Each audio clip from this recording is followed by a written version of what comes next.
It's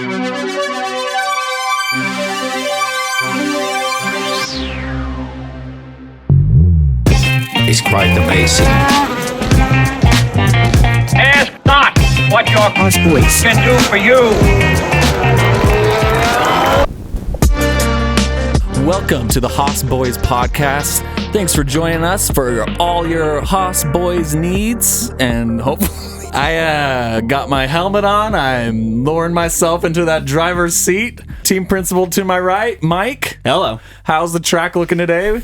Cold. Oh, okay. So you got to get them square puppies round.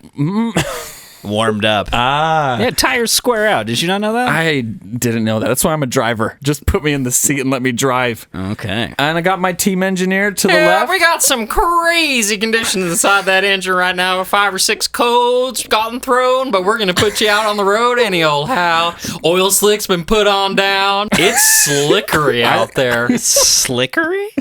Our engineer is the best, Parker. We use the oil slick technique for our racing. Yeah, I brought that from Sauber. With the oil slick is a weekly segment now. Yeah, that oil slick was an old trick we used to use at Sauber. Was it to fix your hair? It was hair. It was hair oil, but it was okay. to sabotage other teams. Sorry, was that not clear? I didn't get that part. No, yeah. I'm like, F1 cars don't leak oil. Yeah. Not anymore, at least. No, but If they do. you're in big trouble. We just burn oil today. Conditions are good. Conditions are Engine good. is ready Engines to go. are good. Sweet. Captain. We're out for points today. Out for points. Whoa, jinx. Wow. Hoss is real. Don't sing it perfectly. There's a copyright issue, I'm sure. Do you think we're getting points this year? I think so. Oh, I'm very excited. It's interesting. I immediately thought of something. Yeah, what? We were just talking about this, and team engineer over here, do you recall one major change this year? No more tire blankets. No heat blankets. I didn't know this. They did away with that. When did we get this news? This was part of the new regulation. Oh my gosh. So as they've upgraded tire and wheel size, they also did away with the tire blankets. Wow. So they're not allowed to warm the tires up in the garage this year. They'll be doing that on track. That's awesome. So they can still bring those heated blankets out onto like the starting line. They're gone. Gone. Banished completely. Oh, wow. Dude, that's probably puts like 3 or 4 people out of a job. Like when you're looking at the paddock like TV, what do you see? There's always somebody like, yeah, keeping them warm, keeping my little nuggets warm up there. There was already a budget cap, so that Yeah. those suckers were already in trouble. Wait, that's funny. But So the budget cap didn't affect Mercedes at all because they already had a team of 10 on blankets.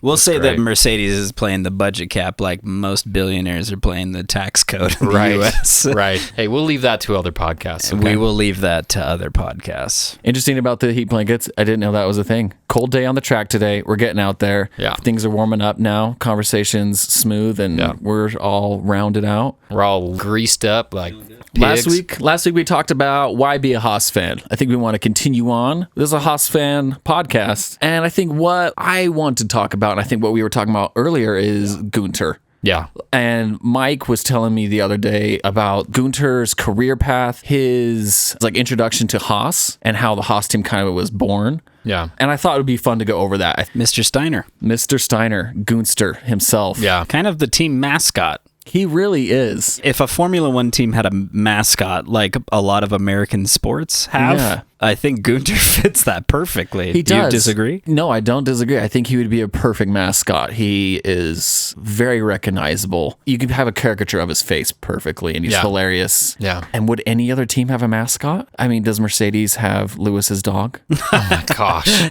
Wait, what is that dog's name again? I forget. Toto. The dog's name is Toto. Yeah, Mike, can you like kind of lead us off? Like, so Guenther, was he always in racing, always in motorsport? Yeah, from what I researched that I did on Mr. Steiner, he started off in rally, which is super cool. I think rally is rad. I mean, what just happened? The Dakar? Yeah, they just did that. Dakar? And they also did I the love Monte Carlo watching rally. that. It's so cool. It's insane. Yeah, of all motorsport, I love F1. I love the MotoGP too, like in the TT. But as far as doing it myself, there's nothing that interests me more than rally, man. That is such a crazy sport to do because on a track, you have really defined parameters. Like you stay in this tiny little area. The asphalt has this level of grip. You have these certain tires. But in rally, it's like... Yeah, like temperature's your only variable in a racetrack. But in rally, everything's a variable. Everything's variable. It's been fun to, as I have gotten into F1, to learn about the history of rally, which might be worth chatting about at some point. Yeah. There's been crazy periods of rally. Like, I can't remember exactly what it was, but in the mid-'80s where they basically... Group B. Exactly. Yeah. Group B. Yeah. Where they just opened it up and it was an absolutely insane Most Wild dangerous. West, crazy power, lots of deaths. Seriously, what was it, 2 years, a year? Yeah, they had a lot of deaths. There was one accident that brought Group B to a halt. But like you Right. said, But let's yeah, visit that. Yeah, we'll visit that at some I want point. to dig deeper into that because there's a lot there. But It is interesting that Guenther does come from rally. Rally's- It is worth noting. yeah, and rallies they're kind of go hand in hand. There's a lot of Scandinavian drivers in Formula One that have been successful. Mika Hakkinen, who is a McLaren driver, was known more or less for kind of dabbling in rally. Kimi Räikkönen took a few years and did rally. He's a World Rally champ, right? I actually don't know if he I ever think won. he is. Did he win the Yeah. championship? But then also Robert Kubica, who raced for Williams, he was involved in a rally accident. That's why his hand was like pretty messed up. He got hurt pretty bad. Before he was in F1? No, so he did a rally while he was an F1 driver, had a severe accident that ended his career. And then Williams brought him back. Quick aside, are these F1 drivers allowed to go do these other motorsports and other extreme sports? Because it seems Usually like no. just seems like you see on social or whatever it is, you see them like ice climbing or like drifting rally cars and things like that. And I'm like, most athletes have in their contract that they're not supposed to do anything while they're under contract with the team. Do you know anything about that? These days, there's such an Instagram component to contracts, so I think that there's some flexibility, but in the past, it was like absolutely no way. Don't leave the house. Yeah, and for the most part, I know that like Kimi's contracts said that he was specifically not allowed to ride like dirt bikes and stuff because I think he broke an arm one year, but he always did. And I think that that's always a very tricky thing to nail a driver down and be like, you can't do this. But you know, these days, Charles Leclerc posted on Charles. Instagram that he was ice climbing, and I do have to wonder, you know, does your team know about this? Right. You know? Right. This is preseason workout. So anyways, but back to Guenther. So he started in rally. Super cool beginnings there was managing the Pro Drive team. It's a really like well-known rally team. And then moved on to Jag in F1. And when Jag had an F1 team, it was under the Ford umbrella and was doing that for a little while until Red Bull came in and acquired Jag. So the Red Bull team, prior to being in F1, actually acquired the Jaguar team. And that's part of the reason why they're based where they're based. Oh, that makes sense, because yeah. they acquired that factory and everything. Hired by Niki Lauda. Mr. Lauda was the one who recruited Guenther. Very cool. But at Jag, because Niki and Red Bull didn't work together. But Okay. I think it's interesting that Guenther was ever at Red Bull. That's something I didn't know. yeah, we'll have to share on the Instagram an image that we have of Guenther and Christian shaking hands back in the day. And it almost looks Photoshop because Really? you wouldn't imagine these two Yeah. guys, you know, shaking hands. They're such icons now. Yeah. But at the time are so, you know, they're like babies. But the interesting thing is that he was technical director at Red Bull. And then this is where things get really interesting. Adrian Newey, you might have heard his name before. He's like the genius at Red Bull. Yeah. Adrian's a legend in design. But Adrian was hired to come over to Red Bull, and that made Guenther redundant. But they didn't want Guenther to go away. They knew that he was a powerhouse and he had a lot of power to give. So they started a Red Bull NASCAR team. Can you believe that? It's cool. It's crazy. What year was that? I think they started the Red Bull NASCAR team in like 06. I think that's when it started. So in 2006-ish, we'll say, they started a NASCAR team. He moved to the States. Cool. And, you know, we'll say from there, the rest is history. He was in our paddock, which we call the infield. Interesting. They were in Mooresville, which is where all the NASCAR teams are. And that's why Haas set up right next door in Kannapolis. Are they in Kannapolis? Yeah, which apparently is like 13 miles away from where all these NASCAR Teams places are. That's interesting. I didn't know that Red Bull ran a team. Yeah, they ran a NASCAR team for a little while, pretty unsuccessfully. They were competitive and did get eventually a win, I think, or maybe two. But eventually came to the conclusion that the F1 team was the focus. I think for Red Bull, that makes more sense. I think F1 has this vibe of being more like extreme, glitzy, glamoury. That fits more with like Red Bull's like goals market-wise. So that makes sense to me. Yeah, and after they closed the doors on the Red Bull team, Guenther stayed in the U.S., started a parts manufacturing company, making like carbon fiber parts. And in his time in the States, we'll say the NASCAR community, especially in North Carolina, is not very big. And so he's brushing shoulders with Gene Haas as team owner and, sharing the same spaces. Got himself an intro and a meeting and talked his ear off and wouldn't let him go. And so eventually convinced him. And here we are. Convinced Gene to do an F1 team and to do it the way that we talked about last episode. How much money ballpark does it take to start an F1 team? It's insane, right? $1 billion. Right? In almost joking aside, it's hundreds of millions of dollars. And so it's impressive to me to think of like Guenther. He comes across sometimes as a joke in Drive to Survive, or he's just funny the way he like treats his drivers. But it also speaks to how scrappy he is. We're gonna have a whole conversation about that dinner party. I've been waiting. But it just speaks to how scrappy he is, because I can't imagine approaching and convincing someone to spend hundreds of millions of dollars to start a whole new F1 team. Yeah. I would say that would be the impossible job. Yeah. So he's an impressive team principal if you're able to do that. You know what I mean? Absolutely. Yeah. Well, how would you do it? We'll put it this way, because this is a current topic. How would you convince Porsche, who's been out of the game a long time, right, to join into something that Honda struggled to do, which was join back in and potentially lose? I'd be interested to hear how both of you guys would present that. I'm not a business pitching guy, because I don't even think that's equivalent, because Haas isn't necessarily a motor company. Right. It's like it's not even close to the power Porsche has, I guess. I'm sure on the next episode we'll do a follow-up and we'll get as much info as we can about that conversation. But I'm real interested to know, what did that look like when he sat down with Gene? And I'm sure he's just like, he had some history with F1. He comes to Gene, who's wrecking in NASCAR at that point, right? Yeah. It was that during their peak period that he... Oh, I mean, it's still a peak period for Haas. Okay.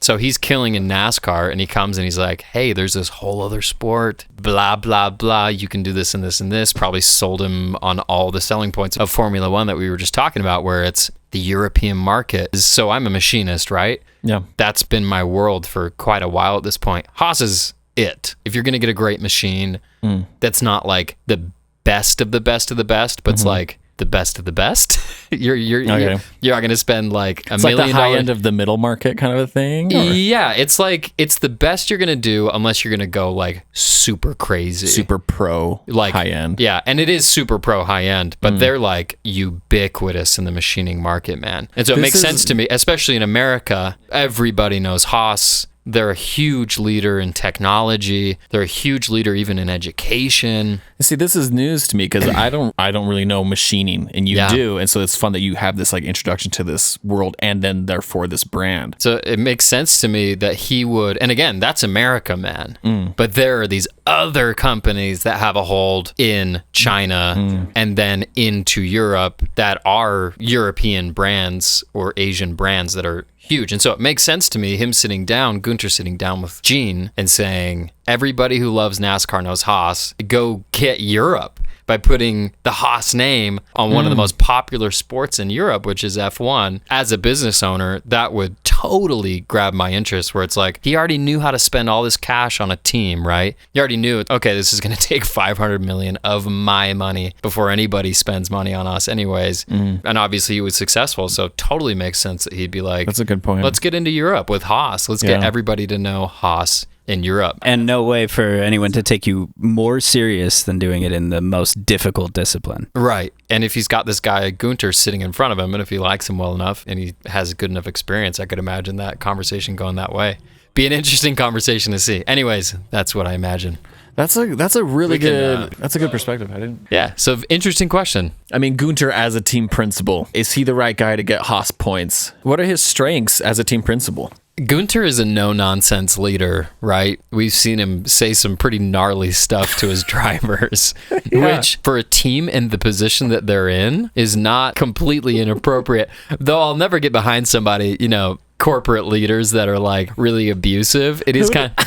Who's the driver that didn't get invited to that dinner? Was it Roman? It was That's Roman. Roman! Yeah. Don't tell him I tell him this later that I say this. Okay, so we know that Roman is not invited for a reason.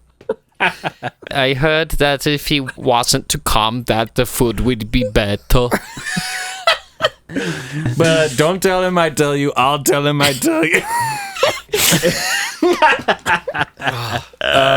Yeah, he's just blunt. So blunt. He's blunt, yeah. So is Toto. Most Yeah, of sure. the really great team principals are really like, we all see it.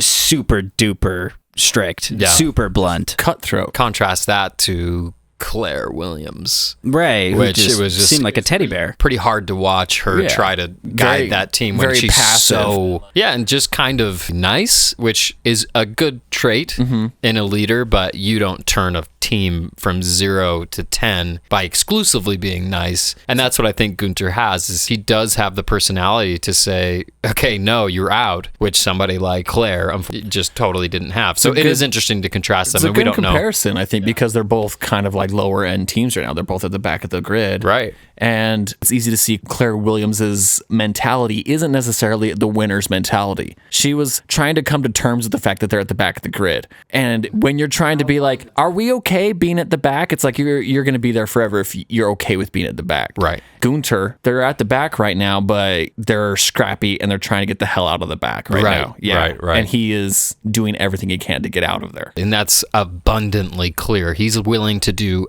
anything to get them forward, right? Yeah. And that's what's really fun to watch. It's not like watching, hate to bring her up again, but it is hard to watch Claire, or was hard to watch Claire Williams, where after each race, if you saw footage of her or whatever after each race on interviews or on Drive to Survive or whatever, it's just like, oh man, there it goes again. I'm not an F1 team principal. I don't have a clue, but it doesn't inspire confidence in a team. What inspires confidence in a team is, hearing Guenther Steiner screaming into a phone after a race and saying like, we will do better, like we know what to fix. Anyways. What do you think of Zach Brown, though? Well, he's my F1 crush. Okay. What makes him your F1 crush? I want to hear about that. Oh man, I don't even know, but I think Zach Brown strikes me as an excellent leader just generally. If he's really smart, he's also willing to make really hard decisions. Selling the McLaren Technology Center, the NTC. Yeah, that guy was willing to do anything. And he was willing to do something like completely heartbreaking for the sake of the team. I think Zach Brown's an awesome leader. And again, I'm like, what the heck do we know? We're just looking at things from the outside, but he seems like an excellent leader. But like, you can tell he's an awesome leader and he has a passion for the sport. He moved to England as like a young kid by himself, not knowing anyone, hoping to get into racing because he had done it in the States, but the motorsport wasn't very popular. And so for him to like do that from a young age, and like his car collection's massive. He has all these winning F1 cars. He got into F3, I think was his highest. I think he drove Formula 3000, which is now F2. Oh, so he was right up there. Yeah. So like this guy has a passion for racing. I think you see that in people like Zach Brown. Guenther has a passion for the sport. You can see that, and he has a history of racing. Well, and one of the reasons I brought up Zach is because to me, Zach is the nicest team principal. I actually think he was ahead of Claire in probably a personality trait that exists pretty much only in him. He seems to be very caring for his drivers in a way that isn't like cutthroat. Now, Williams is notorious for being the team that drivers were a replaceable asset. Is that right? And so Claire carried that. See, I'm looking at basically the last 2.5 seasons as my sample size. Well, and so that's and interesting to hear. Yeah, and Claire, through we'll say the Netflix glass. Yeah. Seems very and she is tender. She's nice. It seems like that those traits are going to be there. Yeah. But she did have a more cutthroat sense to her, and they did burn drivers for a few seasons trying trying to figure things out. Interesting. Now, the thing, contrast to, again, Haas and Williams, two teams taking different approaches, where Haas has been innovative and went for that Ferrari chassis, that like spare part bin approach to save money. Williams didn't. And man, that's what almost did him in. But it also comes down to sponsorship cash, and some of that stuff has been really a big struggle for Williams. And they had that upper hand more so than Haas has. So it's just an interesting comparison between two teams, one that's iconic and legendary, like Williams. To, play into that for a second, Haas is a team that doesn't make a car. Now, we talked about that just a second ago, where I mentioned Porsche. Mm-hmm. You're trying to convince Porsche to come to the sport. Superpower. Yeah. They have all the money in the world to throw at that. Where Haas is like, this is a gamble. And it's a gamble that's obviously marketing-wise is a good one. But also, they're throwing all their money at this thing that could totally blow up in their face. Mm-hmm. Haas, Williams, Sauber. But Sauber is endorsed by Alfa Romeo, so there's a little bit of car manufacturer money there. But there are these teams that exist that aren't, obviously Red Bull is this anomaly. Mm-hmm. They're an energy drink company that's also now a car company, and they also make engines now. It's insane. It's unbelievable. Yeah. Red Bull has shown the way. Mm-hmm. And so a company like Haas and a company like Williams can totally make it happen. Yeah. Even if they aren't the superpower that Porsche or Mercedes or any of these other companies are. Yeah. These younger teams and smaller teams can totally do it. So it's almost not even worth asking, but it begs clarification. What is the difference in really broad strokes, or specifically between a team like Mercedes and a team like Haas? Obviously, there's money differences, there's historical differences, there's where they came from is so different. But it is kind of interesting. Like, if you were to pick 3 things about how these teams operate, what would they be? The only thing that's in my mind right now is I'm thinking about the differences between Haas and Ferrari. Ferrari's this massive, huge team, tons and tons of fans, and Haas has none of that. So a base is the first one, having a base of fans, which equals money. Yeah, fans equals money. They also, Ferrari has a home track. Mm-hmm. They have a place where they can reside and that they can win at, and they're this is our turf. Mm-hmm. And Haas doesn't have that. Mm-hmm. Those stuff does play into how the team is going, for sure. Yeah, yeah. I joke with a lot of people that, countries in Europe are states in America. Mm-hmm. Yeah. Right? And so where Italy, you race in Monza, mm-hmm. and it's not right on top of where Scuderia Ferrari is, but they're closer than North Carolina and Austin, Texas are. We call COTA home turf advantage for Haas, but it's that's the thing. I didn't even. It's kind of Iceland. It's like Finland and the bottom of Italy, right? Yeah. And now, now that there's a Miami GP, then sure, that's going to be closer to North Carolina, but it's still a fair distance between the two. Okay, these are 2 really good points. And even when you're watching Circuit of the Americas, there's not a focus on Haas, watching that on TV or being there. It's just there's a focus on the big teams, and there's no this is the home court for Haas. It just doesn't exist. Yeah, I think that's an interesting point. Yeah, if you were to, obviously there's so many, but if you were to wrap it up into things that really affect the way they race. I do think that there's a sense of pride working for Ferrari or Mercedes. Yeah. Because you work for companies that are so deeply rooted in their countries. Yeah. Even if you're an American who gets a job at Ferrari, that's a huge deal. I think in America, something that we're not maybe necessarily first thing that comes to mind, but it's a country, we totally almost worship the Italians. We believe their design is sort of the best. Yeah. Every wealthy dude in the U.S. buys an Italian car. Right. And goes out and buys Italian clothes. Right. And they want to visit Italy. I'm we kind of... How many clothes am I wearing that I got in Italy? Max just so happens to be pretty kitted in Italy. We're not putting that in the podcast. But... it's true. So there's that component. Sure. So part of what you said, I think heritage is a huge thing. Yeah. Haas is a newer company, and they're going to lose that battle a little bit. I do think that part of the new regulation in the budget cap does level the playing field a bit. Yeah.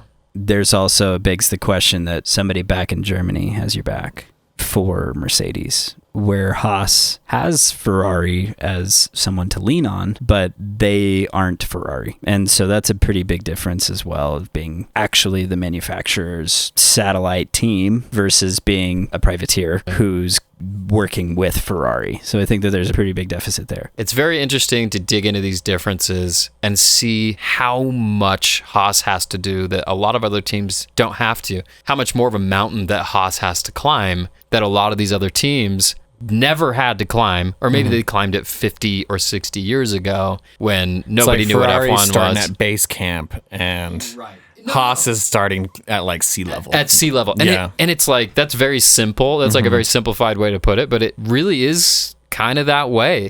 Like the risk that Gene Haas took is way bigger than any risk that any admin at any of these European companies can make, right? Right. Because for all the reasons that we've just described, and there's so many differences between these teams. And it's almost bizarre that we lump them together. Haas is not just somebody who's fighting for the midfield. Haas is trying to create something that has never, ever successfully existed, which is an American F1 team that can get points, or an American F1 team that exists longer than, how long did US F1 last? A year? A few years at the most. Right. Yeah. It's a huge task that they're undertaking. It's pretty wild. And some of the biggest names in U.S. motorsport, Dan Gurney, who this picture on the wall here for those listening at home. Dan Gurney Picture in the show notes. tried to take a stab at running an F1 team for a little while and didn't work out in his favor either. Again, it's like people are everything. And when you listen to podcasts, really good podcasts around F1, like this one, interviews coming soon. You do find just how cool some of these people are and how incredibly interesting they are. And again, I think that that's part of that recruitment, part of that, like Ferrari and Mercedes, they got that heritage. And I'm like, even if your salary is the same at Haas, you got this They'll opportunity always to pick go to Mercedes the or Ferrari, the right. prancing pony, Right. or the silver arrow, Right. It's like those are some things to overcome for sure. But some people like the scrappy battle, and I know that Oh no, of course. That is not to say anything against the scrappy battle. right. Some guy wants It's that everything challenge. for the scrappy battle. Right. It's cool. And Guenther is the man leading that team. He's leading the charge. Is he the man for the job? I think so. More on that at 9. We'll circle back to that later. All right, shifting gears. More to general F1 news right now. Alain Prost and Alpine. Otmar Snaf Sour. Otmar Sweet and Sour Sauce is... Otmar Sweet and Sour. It was such a cool name, and I actually really like Otmar. He's Yeah, I do really too. big car collection, and he's got a really... he's super passionate about what he does. He's a smart guy. Yeah, and so he's switching teams. He's going from Aston Martin to Alpine. All right. And in that, Alain is leaving. I have no idea who you were talking about at the beginning of that with the sweet and sour sauce. Who is this guy? Otmar Schnabzauer. And he made his money through sauce? Otmar is team principal, or was team principal at Aston Martin. Oh, okay. So in the switch where Otmar was... So wait, Alain Prost was not involved with Alpine. Was I? He was. Okay. But as the news has not been officially announced from the team, Otmar is rumored to be joining Alpine, having left Aston Martin. Oh, gotcha. Okay. And in that switch up, they relieved the team principal at Alpine. Okay. And that Otmar is rumored to be taking that place. When that news officially broke, or whenever people were talking about it, you and me were talking about it, and you were saying that it's exciting, and I got excited about this, that the pink might come off of the Aston Martin livery. Praises, I'm hoping. How and why, and please bless, but how and why? Unfortunately, they're not going away. It's just removing from Aston. Because Stroll owns all of Aston Martin. Correct. Why the hell are we having that pink still on that green car? Otmar has a relationship with BWT. Okay. So the sexual? rumor is... Did you say, is it consensual? Is it sexual? It could be. Is it consensual as Yeah, well? is it It's consensual? also a better question. So really quick. Yeah, I need you to remember what you're talking about. I am. You've got it? Okay, BWT. because I found a pronunciation guide for his name. Snaffen Sweet and Sour. Otmar Schaffenauer. Schnaffen. Otmar Okay. Schaffenauer. Schnaffen. Thanks, howtopronounce.com. Otmar Schaffenauer. One more time. Ottmar Schaffenauer. Schaffenauer. Okay, one more time. Ottmar Schaffenauer. So why is the guy who recorded that pronunciation in the back corner of a handicap stall of a bathroom recording this like under his coat? Ottmar Schaffenauer. Gosh, I hope nobody heard that. And Schaffenauer is easy. Schaffenauer is actually easier to pronounce. It's easier to pronounce than I thought it would Schaffenauer. be. Yeah, it is. Schaffenauer is easier to pronounce. Do you know how long it took me to Google that? Not long. It took me 4 tries 4 tries to get. Oh, the spelling. Yeah, because I'm like it's- show. It took a long time. There's no ch. It's not SCH. No, it's SZ. SZAFNAUER. yeah, first time I'm hearing Ottmar that name. Schaffenauer. So Ottmar was the Back team to you. principal that was under a lot of heat. Yeah, for the Pink Sadies, as I dubbed it, which was Good. the Racing Point car. Exactly. Which then transitioned to Alpine, or excuse me, which transitioned to Aston Martin. Which, quick tidbit for anybody that might not know, led to some pretty interesting rulemaking about Copycats. taking images Yes. or taking pictures of cars in certain periods of time. It's one of my favorite things. They're like, you can't use a 3D scanner. I'm like, good luck. Yeah. Come on. Yeah. I'm yeah. like, they have all sorts of augmented reality tech now. And so Right. you take a 2D image and it is 3D. Right. I feel like that's going to be a lasting relic from a bizarre FIA administration period, which is just these Like reactive. pit stops are too fast. Let's Yeah. remember that. That's a topic all in That itself. is the most annoying thing in the Yeah. world. Oh, the worst. Okay. Ottmar Schaffenauer. Schnaffensauer. I know, I got you. Fire. Wait, hold on. Ottmar Schaffenauer. Schaffenauer. I got it. I got it now. That's going to be Ottmar on is the a king. soundboard. great. Thank On you the for soundboard. forgiving us and trying to learn your last name, Ottmar, while we're live. But anyways, with him leaving, it is presumed that the relationship between Aston Martin and BWT is done. No kidding. I mean, that's good news. Wait, and that means Lawrence is out? No. So BWT is the pink. They're a water filtration company. Sorry, I thought Lawrence was BWT. Lawrence is Aston Martin. Or rather, I thought that was Lawrence's company. No, he was Tommy Hilfiger. Correct. Oh, so he has no branding on the car. Nope, just his Aston Martin.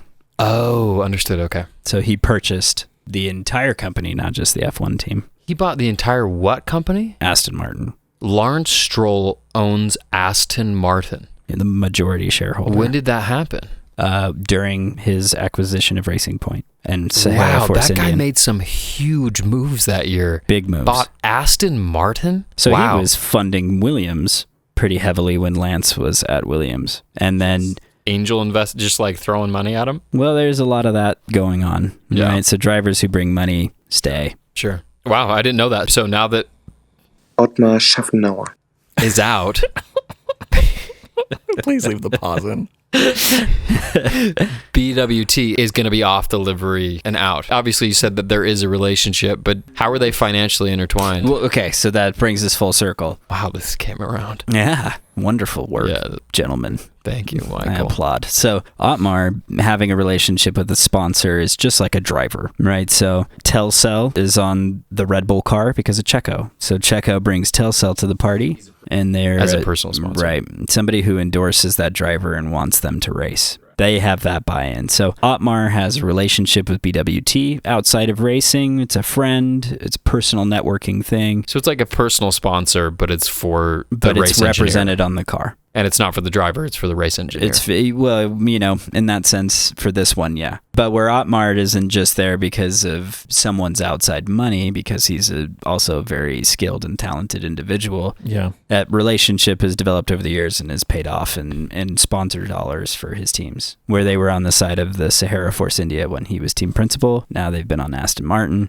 and as rumored, will be on Alpine. Interesting. He's team principal, right? Was at Aston Martin and again rumored to be taking over Alpine. So Alain Prost is now retired from Alpine, and he was our, you know, kind of driver coach role. Actually, correct me if I'm wrong, those who are listening. I know that he was involved in that component. So Alain Prost obviously is a legend. He competed with Ayrton Senna. He's multiple world champion and very well known for the Senna era. He's kind of the villain of his documentary, for lack of a better term. But Prost is a hero in France, and so he being aligned with Renault and Alpine was a really big win for them. And so his involvement with the team over the years has been really cool. It's been awesome to have him at the track and see his face and working with the drivers. He didn't pick up the option to renew his contract at the end of the last year. What was he doing? So that's the question. I believe it was driver coaching and like driver management. Okay. And he didn't pick up his option to continue when confronted with the news that broke, which was that no one has actually made an official announcement, minus Aston Martin at this point, and Alpine relieving their own team principal. Alain's response and quote to Formula One was that this perfectly reflected the disrespect he felt existed at Alpine and the reason why he had decided to leave the team and not pick up the option for his contract, that they didn't respect his wishes. Okay. Some beef. Some beef in France. What do they call that? Buv. I don't know if that's real or not.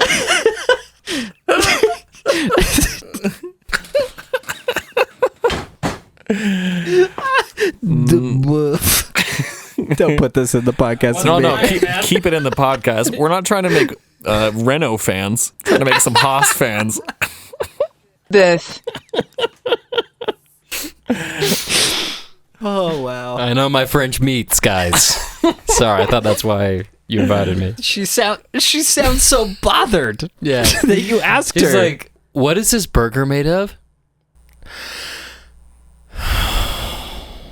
Du bœuf. The most bothered translator I've ever heard. Yeah. Don't ask again. No, ask again. Yeah. Wow. You learn something new every day. Yeah. I'm glad you're learning something from this podcast. Parker, go in depth here. How did you know what beef was in French? I have an approximate knowledge of many things, Mike. Some considered to be unnatural. That might have been a Star Wars reference. That's Alain Prost. I think that's a pretty good general discussion. Yeah. If we want, we can take a question, or We're we can at just 3 kind of hours. Sorry, I can't commit to an hour. Can we just do a half an hour? All right, shifting gears again, downshifting. What we're going to be doing is I have prepared a quick little quiz for both of you. Oh, great. It's going to be Haas themed, which is appropriate for the Haas boys. Yeah, let's go. Took a deep dive, actually not at all, very surface level dive into into all of the Haas's drivers' Instagram accounts. Oh, Wow. I mean, this is a pretty simple quiz. So all Haas drivers, can you name them all? That's not the quiz. Can you name all the Haas drivers? I can. Okay. Well, Wait, all. But Yeah. I guess you go ahead. Wait, is that really the question? no, but I also want to make sure I know all of them. Let's see. Romain Grosjean, Kevin Magnussen, and then Mazepin, Schumacher. One more. There's one more, and damn. in Machado. No, don't tell me. It's an M. It's M, and he's Latin. He is, but it's not an M.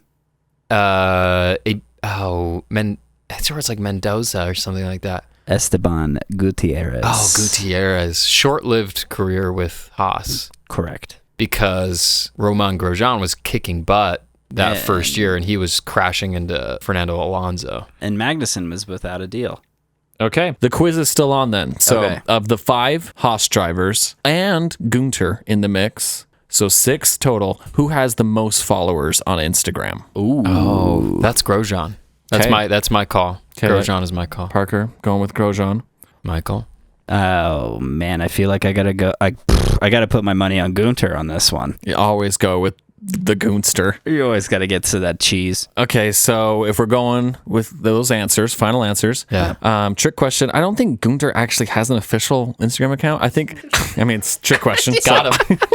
It's the worst. I don't think it's his account. There's no like blue check on it. It just says Guenther Steiner, team principal. My favorite team principal. I think that's his account. It could be, but he doesn't have the most. He has 31,000. 31,000. Romain Grosjean has 1.7 million. Wow. Okay. Okay, it is at the most. starting with the Magnuson? Esteban Gutierrez, 218,000. Still a lot. Kevin Magnussen, 536,000. Mazepin, 552,000. And then Mick Schumacher with 2.3 million. Oh, wow. Okay. It helps that racing heritage right there. Sure. It was big news when he came on to Haas. Big time. Yeah. Yeah. So He was also Formula 2 champ. Everybody else is just pre-investing in him. They're like, he's going to be big. I'm going to get this Exactly. cheap follow I gotta early get that on, ground stories. floor. I gotta get it all now. Just gotta start chomping on that content. Just chomping on that content early. Big old juicy content. That's right. I rolled the dice in the wrong direction. I mean, You threw a curveball there by putting a fake Guenther account. Let's just say, what's that content made of? Boof. Is it? Oh, it's playing through your computer. I'm like, how's your mic pick that up so clearly? Because my mic is the... Boof. right. Well, thanks for playing the Haas quiz today. Thank you. And for all listeners out there, if you are wanting to send questions in to the team here, the Haas Boys, please send all questions. Either follow us on Instagram at Haas Boys, haas.boys. You can message us there, or you can send us an email at dashaasboys@gmail.com, DAS hossboys@gmail.com. Any questions at all? F1 questions about us, please. We'd love to hear from you. And thanks for joining us today.